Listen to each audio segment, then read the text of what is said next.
인사 나누겠습니다. 샬롬. 예, 한 주간 잘 지내셨습니까? 네, 명절 연휴로 다들 또 분주하게 지내셨을까 생각이 드는데요. 또 주일을 맞았습니다.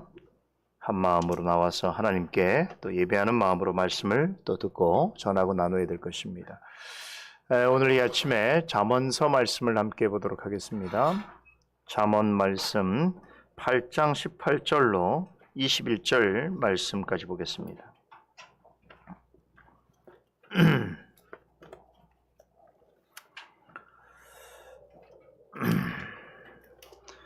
잠언 8장 18절에서 21절 말씀까지 우리 한 목소리 읽겠습니다. 부귀가 내게 있고 장구한 재물과 의도 그러하니라. 내 열매는 금이나 정금보다 나으며 내 소득은 천원보다 나으니라. 나는 의로운 길로 행하며 공평한 길로 다니나니 그 옷간에 채우게 하려 함이니라. 아멘.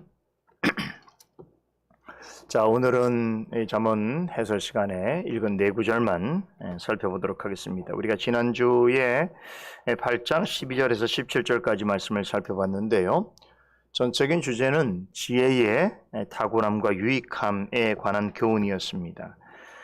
하나님의 지혜는 명철과 지식과 근신이라고 하는 영적인 통찰력과 분별력이 있어서 이것을 이 지혜를 가지고 있는 사람은 의당 악을 미워하고 하나님을 경외하게 되어 있습니다. 또 이 지혜는 왕과 재판관이 법을 가지고 백성을 다스리고 세상을 판결하듯이 죄와 죽음에 빠져있는 인생을 구원해낼 수 있는 능력과 권세까지도 겸비하고 있다는 사실을 깨닫게 해주었습니다. 그러기에 우리는 지혜를 사랑하고 추구해야 한다는 것입니다. 지혜를 부지런히 배우고 지혜롭게 살아가기 위해서 애를 써야 하는데 그렇게 할수록 더 지혜로워질 수 있다는 것이죠. 이런 원리를 8장 17절 지난주 결론에 해당되는 말씀에서 이 원리를 어떻게 설명하는가 하면 나를 사랑하는 자들이 나의 사랑을 입으며 나를 간절히 찾는 자가 나를 만날 것이니라. 여기서 나라고 하는 것은 지혜를 의인화한 것이죠. 다시 말하면 지혜를 사랑하는 자들은 지혜의 사랑을 더 잊게 될 것이고 지혜를 간절히 찾는 자는 반드시 지혜를 만날 것이다 라고 하는 말씀입니다. 자, 이렇게 지난주에 지혜의 유익함과 또 탁월함에 대해서 우리가 함께 살펴보았다면 오늘 말씀은 지혜가 주는 부요함에 대해서 교훈하고 있습니다. 자, 여러분, 부요함이라고 하는 단어를 생각할 때에 떠오르는 인물이 있겠죠? 부요하다. 누가 생각이 납니까? 부자죠, 부자. 부요한 사람은 부자입니다. 또 설명을 해야 돼요, 요즘 아이들은. 부자를 아버지와 아들로 생각하면 큰일 나죠. 여기서 말하는 부자는 그렇죠. 재물이 많은 사람. 어떤 사람들보다 상대적으로 많은 재산과 재물을 넉넉히 가지고 있는 사람인데 자, 여러분 부자가 되기를 원하십니까? 예. 한 분이 누가 대답하신 것 같은데 속보이는 일이었죠. 자, 근데 이렇게 부자가 되기를 원하는가라고 할 때에 자, 우리 어른들은 대체적으로는 속으로 다 바라면서도 선뜻 밖으로 내가 부자가 되기를 원합니다 라고 말하는 분들은 그렇게 많지는 않습니다. 그러나 요즘 우리 어린이들, 청소년들은 많이 다르다고 합니다. 대놓고 부자가 되고 싶어하는 아이들이 많다고 해요. 그래서 학교에서도 커서 뭐가 되길 원하냐라고 물으면 부자, 이전에는 건물주라고 했다고 그러지요. 재산은 많은데 좀 넉넉하게 살 만한 그런 사람이 아이들이 나중에 커서 되고 싶어하는 그러한 인물이다. 그런 얘기죠. 젊은이들도 예외가 아닌 것 같아요. 요즘 대학생들을 보게 되면 돈 버는 일에 아주 특심한 관심을 가지고 있다고 합니다. 그래서 요즘 대학가에서 가장 인기 있는 동아리가 돈 버는 방법을 같이 연구하고 그 비법을 알려주는 투자 동아리라고 하는 말을 제가 얼마 전에 들었습니다. 깜짝 놀랐어요. 저희는 예전에 동아리 그러면 뭐 어떤 학문을 더 공부하거나 어떤 관심 주제를 좀 나누거나 연마하거나 이런 모임이었는데, 요즘 젊은이들은 동아리 하면 이렇게 돈 버는 방법을 서로가 연구하고 그 비법을 알려주는 그런 곳에 많은 학생들이 끌린다라고 합니다. 그래서 그런지 요즘은 여러분 들어보셨겠습니다만 영끌이라는 말이 있죠. 영혼까지 끌어모은다. B2라는 말도 있더만요. 빚을 내서 투자한다라고 하는 그러한 말이, 신생말이 많은 젊은이들에게 아주 실제적인 그러한 영향을 끼치는 것입니다. 다시 말해서 영혼까지 끌어모아서 대출을 받아 집장만을 하려 하고, 또 빚내서 투자해서 짧은 기간 동안 엄청난 돈을 벌고 싶어하는 젊은이들이 그만큼 많다는 거죠. 어떻게든 부자가 되고 싶어하는 그런 욕망의 표출이라고 볼 수 있겠는데요. 우리가 살아가고 있는 자본주의 사회에서 돈과 부자는 사실은 모든 사람의 로망이고 꿈이라 할 수 있습니다. 또 한편으로는 이 부자와 부라고 하는 것은 일종의 면죄부와 같습니다. 그래서 돈 좀 많고 부자 소리를 듣는 사람은 어디를 가서든지 주목을 받고 관심의 대상이 됩니다. 저희 목사님들도 그렇더라고요. 제가 목사님들 모임에 좀 가끔 참여하게 되면 목사님들 중에 돈을 잘 쓰는 분들이 계셔요. 뭐 모임만 가졌다 그러면 밥을 산다고 하시고, 뭐 어디 갈 때 차값을 다 내시려고 그러시고, 유독히 그런 분들이 계신데, 그런 분들은 다들 주변에 또 많은 사람들이 따르더라고요. 그래서 전 잘 안 갑니다. 그래서 자, 여튼간에 일반인이면 사실 좀 크게 소문나고 또 안 좋은 소리를 들을 만한 것들도 어떻습니까? 뭐 대기업 총수가 한다든가 그들의 자녀들이 하게 되면 참 쉽게 용서를 받는다라고 하는 것을 우린 경험적으로 알고 있죠. 그러니까 어떤 경우는 한국 사회는 참 특이한 게 이렇게 큰 돈 많은 사람들이 잘못을 하게 되면 많은 사람들이 또 이렇게 이해를 해줘요. 아이고 돈이 많으니까 그렇지. 재계 총수가 그 자녀니까 이런 문제가 생길 수 있지. 라고 해서 어떤 경우에는 막 동정 여론이 막 생겨서 그 자연스럽게 그냥 또 문제가 해결되기도 하죠. 참 이상하다. 과연 이게 정인가 공인가 이런 생각을 하게 될 때가 있습니다. 자, 이제 사회가 이렇게 흐르다 보니까 쉽게 말하면 부자 중심으로 돈 많은 사람들이 대접받는 철저한 자본주의 사회로 흐르다 보니까 많은 사람들이 정말로 부자가 되고 싶고 하고 돈을 많이 벌고 싶어 하는 것은 당연한 일이겠지요. 왜 그렇습니까? 돈만 있으면 권력도 사지요. 인기도 있지요. 심지어는 죄를 지어도 용서도 쉽게 받지요. 요즘 같으면 성도 살 수 있습니다. 그래서 많은 사람들이 자본주의 사회일수록 더 부자가 되고 싶어하고 돈을 벌기 원하는구나 라고 하는 생각을 갖게 되는 것이지요. 자, 물론 제가 오늘 말씀드리고 싶은 내용 핵심은 뭐냐? 그러면 모든 부자가 다 나쁘다는 것이냐? 절대로 그렇지 않습니다. 성경에도 보면 존경받는 부자들이 있습니다. 자, 이런 부자가 되는 것은 참 좋은 일입니다.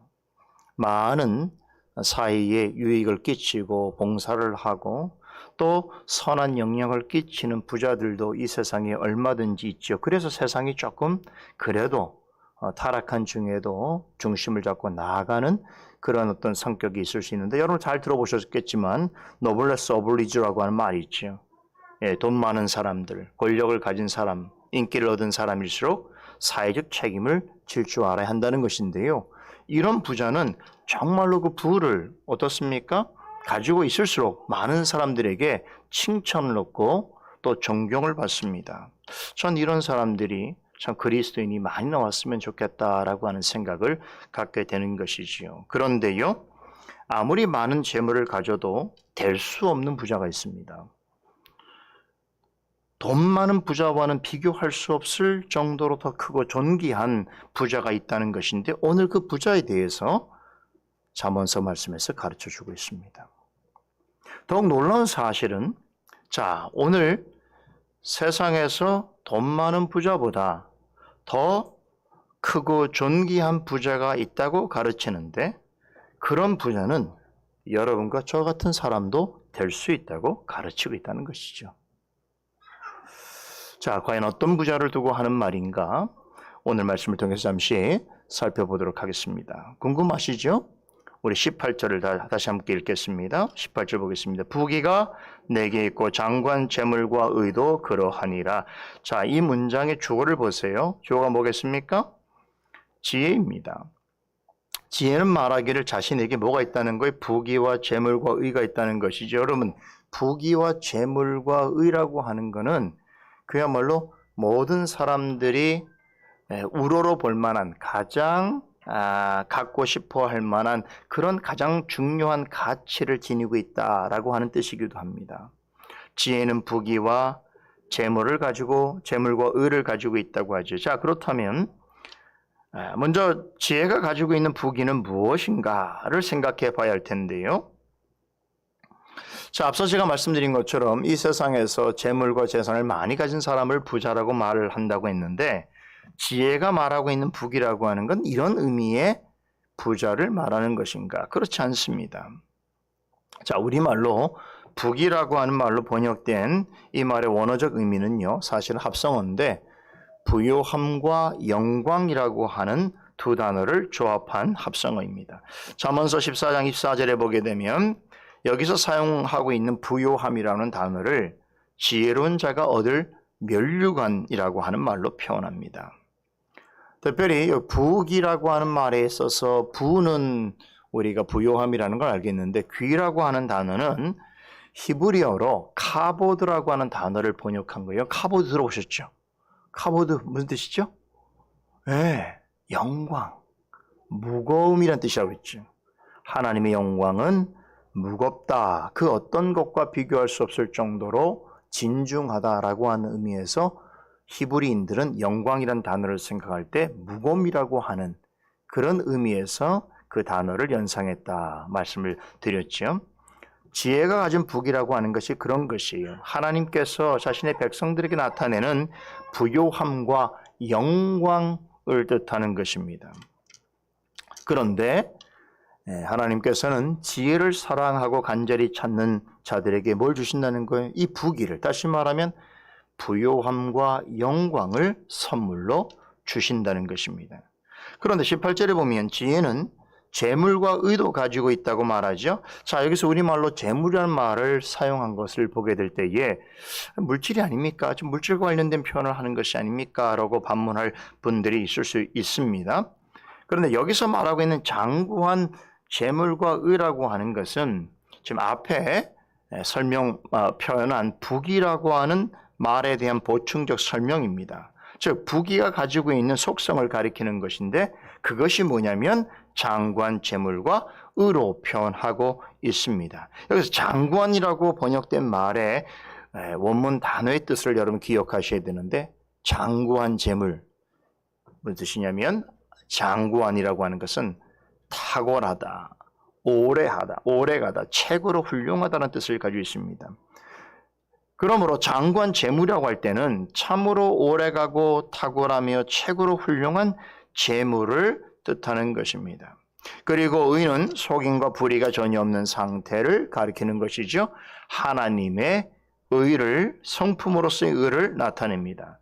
이렇게 보게 될 때에 18절에서 말하고 있는 부귀란 이렇게 재해석할 수 있습니다. 지혜가 말하는 부귀는 참으로 최고로 훌륭한 재물과 같고 하나님의 의로운 성품과 같이 너무나 부요하고 영광스러운 것이다 라고 하는 뜻이죠. 이런 부귀를 누구에게 주신다는 것입니까? 바로 17절을 우리 지난주에 결론으로서 봤던 17절에 언급된 사람이죠. 지혜를 사랑하고 지혜를 간절히 찾는 자, 그런 사람에게 뭘 주시겠다고요? 하나님께서 부귀를 주신다. 그 부귀는 하나님께서 자신의 지혜를 찾는 자들에게 주시는 부요함과 영광인데 그것을 뭘로 표현하고 있는 겁니까? 장관 재물과 의라고 표현하고 있는 것이지요. 자, 그런데 지금 보세요. 잠언 기자가 말하고 있는 부귀라고 하는 것은 아무나 얻거나 가질 수 있는 것이 아니라는 것입니다. 어떤 사람만이 갖는다고요? 세상에서 열심히 일해서 돈을 많이 갖는 사람이 아니고 뭐예요? 지혜를 사랑하고 지혜를 간절히 찾는 자만이 누릴 수 있다는 것이지요. 이 지혜가 제공하고 있는 부요함과 영광을 받아 누리는 사람들이야말로 잠언의 해석에 따른 어떤 사람이에요? 진정한 부자다 이 뜻입니다.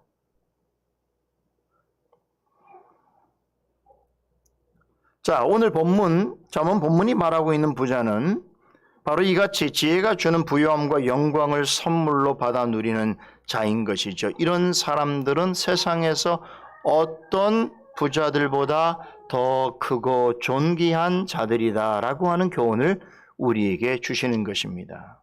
그렇죠. 부자가 되기를 원하십니까? 라고 했을 때 우리가 살면서 누구처럼 부자가 될 수 없다는 걸 잘 알죠? 진짜 진정한 부자는 오늘 잠언에서 말씀하시는 바로 그 내용입니다. 하나님께서 주시는 부귀를 누리는 자들인데 그 부귀는 하나님의 부요함과 영광을 나타내는 삶입니다. 그런 사람이야말로 진정한 부자라고 하는 것을 가르쳐 주시는 것이지요. 더 놀라운 것은 이런 부자는 여러분과 저 같은 사람도 가능합니다. 왜 그렇습니까? 하나님의 지혜를 사랑하고 찾는 자만이 얻을 수 있는 부귀이기 때문입니다. 그래서 제 눈에는 여러분들이 다 부자인 거예요. 다 진정한 부자인 것이죠. 이런데 속으로 아멘을 해야 되는데 아니에요. 통장에 돈이 없어요. 집값이 안 올라요. 뭐 이런 생각을 자꾸 하게 되면은 은혜가 없는 거죠. 하나님의 말씀을 잘 안 듣는 거죠. 진정한 부자는 그런 사람이 아닙니다. 이어지는 19절을 보십시다. 이 사실을 이렇게 설명하고 있습니다. 내 열매는 금이나 정금보다 나으며 내 소득은 천은보다 나으니라. 자, 방금 전에 18절에서 부귀를 뭐라고 묘사했습니까? 부귀를 뭐라고 묘사하고 있습니까? 여기 보니까 지혜가 주는 열매로 말하고 있지요. 자, 지혜라고 하는 것은 세상의 것으로는 따질 수 없는 존귀함과 영광을 제공해 주는 것인데 이것은 뭐에 비교하고 있습니까? 세상에서 얻을 수 있는 정금, 금이나 은, 또 혹은 천은 같은 것들과 비교하는데 그 값비싼 보석보다도 귀하다는 거예요. 그러니까 사실은 진정한 보화는 눈에 보이고 우리가 소유하는 것이 아니고 눈에 보이지 않고 영원한 것이라는 것을 설명하고 있는 거지.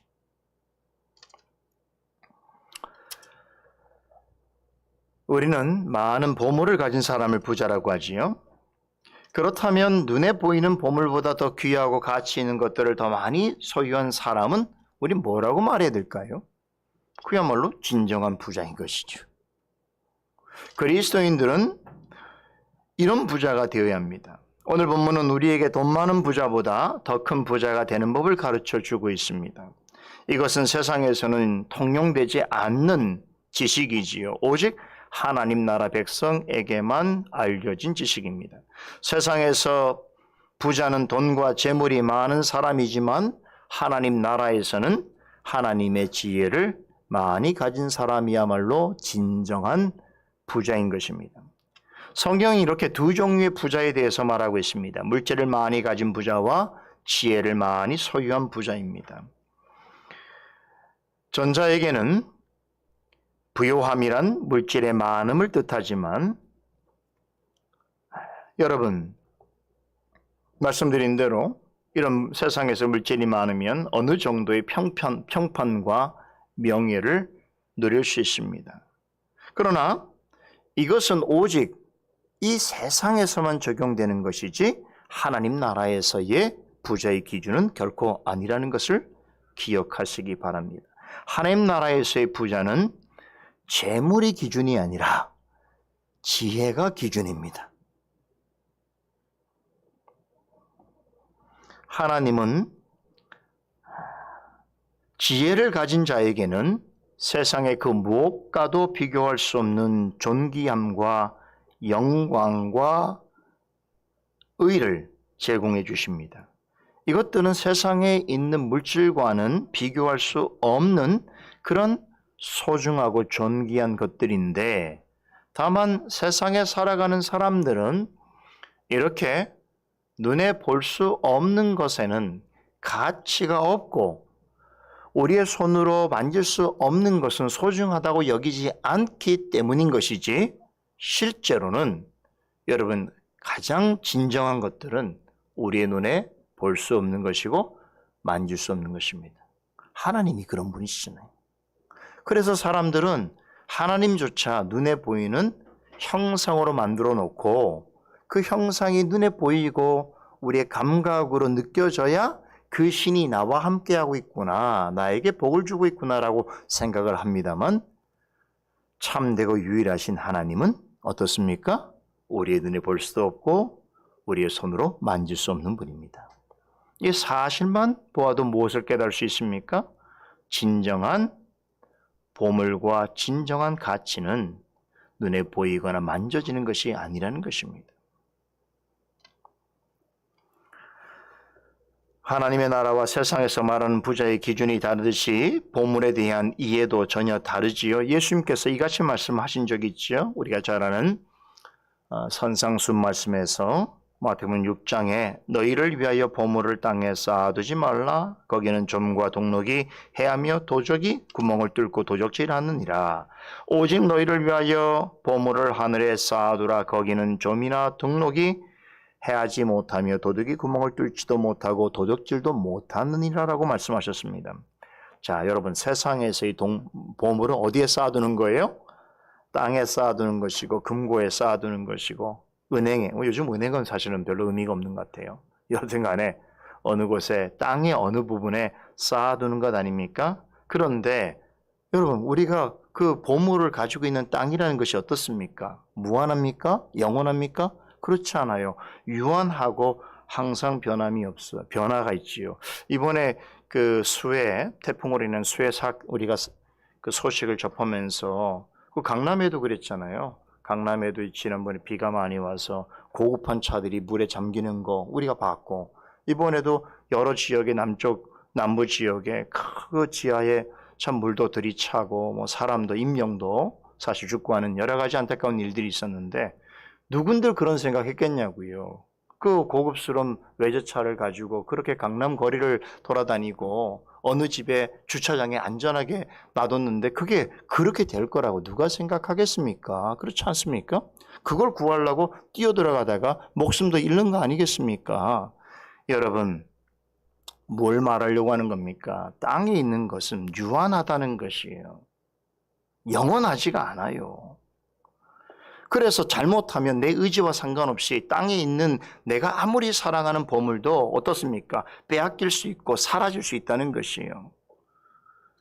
여러분, 땅에서 아무리 많은 재물을 쌓아두고 있다고 하더라도 결국 어떻습니까? 내가 죽으면 소용이 없는 것이죠. 그게 나에게 무슨 소용이 있습니까? 죽음과 함께 나의 세상에 남아있는 땅의 것들은 무용지물이 됩니다. 도리어 세상에서 재물을 쫓아 산 사람은 하나님이 영원한 심판을 받게 되겠지요. 반면에 하나님이 주시는 보화는 어디에 쌓는다고요? 하늘에 쌓아두는 것입니다. 여기서 하늘에 쌓아둔다는 건 멀리 가는 겁니까? 영원하다는 것이죠. 변함이 없다는 것이지요. 그래서 하늘에 쌓아두는 보물은 없어지거나 줄어들거나 누구에게 빼앗길 염려를 할 필요가 없는 것입니다. 하나님의 지혜를 사랑하고 간절히 찾는 사람은 사나 죽으나 이 지혜를 받아 누리게 될 수 있다는 것이지요. 이 땅에서 아무리 많은 재물을 쌓았다 하더라도 죽는 날에는 자신의 것이 될 수 없지만 하나님의 지혜는 살았을 뿐만 아니라 죽음 후에도 나의 열매와 나의 소득이 된다는 것입니다. 이 땅에서 하나님의 지혜를 사랑하고 부지런히 추구하는 사람은 결국 영원히 사라지지 않을 하나님 나라의 뭐를 쌓아두는 것과 마찬가지입니까? 보물을 쌓아두는 것과 마찬가지인 것입니다. 자, 그렇다면 하나님 나라 백성만이 누릴 수 있는 지혜의 부요함과 영광을 어떻게 얻을 수 있겠는가? 잠언 8장 초두에 이 물음에 대한 답이 이미 나와 있지요. 지혜를 얻으려면 소리를 높여서 지혜가 소리치는 곳으로, 지혜를 전하는 곳으로 나아가야 한다고 그랬죠. 그리고 지혜를 전하는 음성에 귀를 기울여야 한다고 했습니다. 오늘 본문 19절도 비슷한 말씀이에요. 지혜를 얻는 비결을 제시하고 있는데 조금 다른 면이 있습니다. 우리는 지혜의 부요함과 영광을 어떻게 얻을 수 있을까라고 하는 그 질문에 대해서 19절에서 이렇게 답합니다. 나는 의로운 길로 행하며 공평한 길 가운데로 다닐 것이라 라고 말합니다. 세상에서 얻을 수 없는 부요함과 영광을 가져다 주는 지혜를 얻으려면 어떻게 해야 된다는 거예요? 지혜가 가는 길로 따라가야 한다는 거예요. 자, 여러분 생각해 보세요. 공부를 잘하려면 좋은 선생을 따라가야 하는 것입니다. 운동을 잘하려면 실력 있는 지도자를 따라가야 하는 것이죠. 지혜를 얻으려면 지혜가 가는 길을 따라가야 하는 거예요. 그렇겠죠. 그럼 지혜가 가는 길은 어떤 길인가? 지혜는 말하기를 그 길을 의와 공의의 길이라고 말합니다. 우리말 성경에 여기 공평이라고 하는 말의 뜻은, 원뜻은 정의입니다. 즉 지혜를 따른다는 것은 의롭고 정의로운 길을 따르는 것입니다. 여기서 말하고 있는 의와 정의는 하나님의 대표적인 속성이지요. 우리말로는 거의 같은 의미를 가지고 있습니다만 제가 히브리어 원문을 찾아보니까 앞에 있는 의는 체다카라고 하는 말을 쓰고 있고 뒤에 있는 공의는 미시파트라고 하는 단어를 사용해서 구별하고 있더라고요. 대체로 성경에 체데카라고 하는 말은 공의라고 하는 말로 번역하고 미슈파트라고 하는 말은 정의라는 말로 번역합니다. 일반적으로 체데카는 하나님께서 죄인을 구원하실 때 나타내시는 바로 그 의를 의미하고 미슈파트는 재판할 때 옳고 그름을 심판하는 의미로 사용됩니다. 그런 점을 본문 20절에 적용해 보면 지혜가 스스로 나는 의로운 길로 행하고 공평한 길 가운데로 다닐 것이라고 하는 말은 뭘 의미하는 것일까요? 이렇게 해석할 수 있습니다. 하나님의 우리의 참되고 유일한 구원자이시요 심판주이신 하나님의 가르침을 따른다라는 것입니다. 우리는 사나 죽으나 우리 영원한 구원자이며 심판주이신 하나님을 믿고 의지해야 합니다. 결국 하나님의 지혜를 사랑하고 간절히 구하는 것은 다른 것이 아니에요. 세상에 어떤 다른 것을 쫓거나 다른 사람의 지혜를 얻는 것이 아니고 우리를 구원하시고 심판하시는 참되고 거룩하신 하나님의 가르침을 따르는 것. 그것이 지혜를 사랑하고 지혜를 구하는 것입니다. 그렇다면 어떻게 해야 우리의 영원한 구원자이신 후원자이시며 심판주신 하나님을 잘 따를 수 있는가 말씀드렸죠? 하나님의 지혜를 전하는 말씀을 잘 듣고 깨달아야 하는 것입니다. 말씀은 하나님의 공의와 정의를 알려줄 뿐만 아니라 그러하신 하나님의 성품을 따라 사는 삶이 어떠해야 할지에 대해서 잘 가르쳐주고 있습니다. 지혜를 얻으려면 지혜가 가는 길을 따라 다녀야 한다고 했습니다. 이 길은 곧 하나님의 의와 공평이 곧 하나님의 정의와 공의가 온전히 드러나는 길입니다. 이 길은 오직 말씀을 온전히 쫓는 사람만이 따를 수 있습니다. 이렇게 말씀을 따라 부단히 하나님의 지혜를 사랑하고 구하면 어떻게 되는가? 오늘 결론 말씀 보십시다. 21절 다 함께 읽어볼까요? 이는 나를 사랑하는 자로 재물을 얻어서 그 곳간에 채우게 하려 함이니라. 이 말씀은 자 보세요. 우리 지난주에 살폈던 결론 말씀 17절하고 매우 유사하죠. 17절에 나를 사랑하는 자들이 나의 사랑을 입을 것이며 나를 간절히 찾는 자가 나를 만날 것이라고 하는 말씀이 있었는데 21절 보세요. 오늘 말씀의 결론도 이는 나를 사랑하는 자로 같은 표현이죠. 죄물을 얻어서 그 곳간에 채우려 하려 함이니라 라고 하는 거의 같은 의미를 내포하고 있습니다. 지혜를 사랑하고 간절히 찾으면 지혜를 얻게 될 것이라는 말씀이죠. 그런데 21절에서는 지혜를 얻는 것을 어떤 상태로 말합니까? 부자가 되는 일로 설명합니다. 이 부자는 하나님의 가르침을 따라서 지혜를 얻는 사람을 의미합니다. 이런 부자는 여러분 어떤 사람이라고 했죠? 이 세상에서 물질을 많이 가진 그 어떤 부자와도 비교할 수 없이 존귀하고 영예로운 사람입니다. 세상에서는 재물을 많이 가진 사람이 부자이지만 하나님 나라에서는 지혜를 많이 가진 사람이 진정한 부자라고 하는 사실을 결론이 다시 한번 우리에게 깨닫게 해주고 있습니다. 세상의 부자는 죽어서는 쓸모없는 재물로 자신의 창고를 채우는 것으로 만족하며 살지만 하나님의 나라의 부자는 영원토록 변치 않는 지혜를 소유하고 그 지혜를 하늘에 쌓아두는 것으로 기뻐합니다. 다시 말하면 사나 죽으나 이 지혜로 인하여 기뻐하고 즐거워하는 의미 있는 삶을 살아간다는 것입니다. 그렇다면 우리를 진정한 부자로 만들어주는 이 지혜는 과연 무엇을 가리키는가? 여러분 아까 얘기했죠?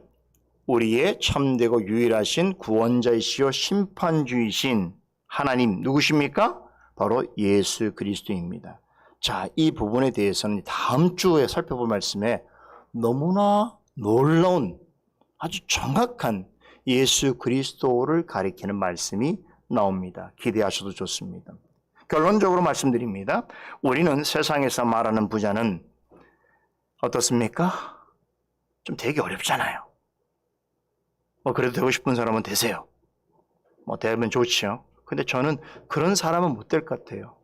죽었다 깨날 일은 없겠지만 아무리 노력한들 우리가 이주영 씨만 하겠습니까? 아니면 세상의 대기업 총수만큼 많은 돈을 이 땅에서 벌 일이 있을까요? 저는 하여간 어렵다고 생각합니다. 포기했습니다. 그런 부자는 저의 목표가 아닙니다. 그러나 오늘 이 말씀을 통해서 한 가지 큰 위로와 도전을 얻습니다. 그런 부자는 될 수 없지만 하나님 앞에서 진정한 부자로는 살아갈 수 있다는 것입니다. 어떻게 그렇게 할 수 있을까요? 우리 주 예수 그리스도를 진실로 믿고 고백하고 성령과 말씀을 의지하여서 그분의 뜻을 쫓아 살아간다면 그런 사람은 사나 죽으나 하나님 앞에서 진정한 부자로 기억될 것입니다. 기도하십시다. 거룩하신 하나님 감사합니다. 지혜의 말씀을 통해서 이 세상을 살아가는데 우리가 반드시 주님의 백성으로서 소유하고 또 드러내야 할 지혜가 무엇인지를 바르게 가르쳐 주시고 현명하게 깨달을 수 있도록 도와주시니 감사를 드립니다. 이런 지혜를 소유한 자는 진정한 부요한 자요 하나님의 영예를 함께 누리는 자인 것을 말씀하셨사오니 오늘 이 자리에 모여있는 모든 성도도 그런 은혜를 입고 온 하나님 안에서의 부자들인 것을 믿습니다. 하나님 오늘도 그런 마음으로 하나님께 나와서 예배를 드리고 교제 나눌 때에 성령의 크신 은혜와 위로와 평안을 누리는 주일이 되게 하여 주시옵소서. 예수 그리스도 이름으로 기도드리옵나이다. 아멘.